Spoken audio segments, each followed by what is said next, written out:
ഇതെന്താണെന്ന് മനസ്സിലായോ? ഇതാണ് ആപ്പിൾ സൈഡർ വിനെഗർ. ദഹനത്തിന്റെ ഇഷ്യൂ ഒന്നും ഉണ്ടാവാതിരിക്കാനാണ് നമ്മൾ ഈ സാധനം യൂസ് ചെയ്യുന്നത്. ഇതും കുടിച്ചുകൊണ്ട് നമ്മൾ പോകുന്നത് ഞാൻ കുറേ നാളായിട്ട് കാത്തിരുന്ന ഒരു സാധനം കഴിക്കാൻ വേണ്ടിയിട്ടാണ്. നിങ്ങളെല്ലാവരും എന്തായാലും ഇതിന്റെ പേര് കേട്ടിട്ടുണ്ടാവും. അതെ, മദ്ഹൂത്. ഇത് പ്രിപ്പയർ ചെയ്യുന്നത് ഇങ്ങനെ ഒരു കുക്കറിലാണേ. നമ്മളിത് കഴിക്കാൻ എത്തിയിരിക്കുന്നത് കഴക്കൂട്ടത്തെ മജ്ലിസ് എന്ന് പറഞ്ഞ ഹോട്ടലിലാണ്. ആദ്യമായിട്ട് കഴിക്കുന്നത് കൊണ്ട് തന്നെ ഇത് എന്തായിരിക്കും, എങ്ങനെയായിരിക്കും എന്നുള്ള എക്സൈറ്റ്മെൻറ്റ് ഞങ്ങൾക്ക് എല്ലാവർക്കും ഉണ്ടായിരുന്നു. അങ്ങനെ കാത്തിരിപ്പിനൊടുവിൽ സാധനം നമ്മുടെ ടേബിളിലെത്തി. 3 ക്വാർട്ടർ മദ്ഹൂതും ഒരു ഹണി ചില്ലി അൽഫാം മന്തിയാണ് നമ്മൾ ഓർഡർ ചെയ്തത്. ഏകദേശം നമ്മുടെ മന്തിയോട് സാദൃശ്യമുള്ള ഒരു സാധനം തന്നെയാണിത്. പക്ഷേ ഇതെല്ലാം കൂടി കുക്കറിലാണ് പ്രിപ്പയർ ചെയ്യുന്നത് എന്ന് മാത്രം. കൂടെ നമുക്ക് മയണൈസും ടൊമാറ്റോ ചട്നിയും സാലഡും ഉണ്ടാവും.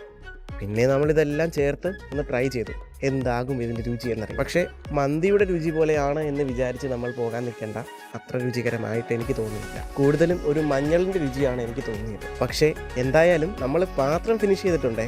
ഒരു ക്വാർട്ടർ മദ്ഹൂതിന് നമുക്ക് ചിലവായത് 190 രൂപയാണ്. എന്തായാലും ഒരു തവണ ട്രൈ ചെയ്ത് നോക്കാവുന്നതേ ഉള്ളൂ.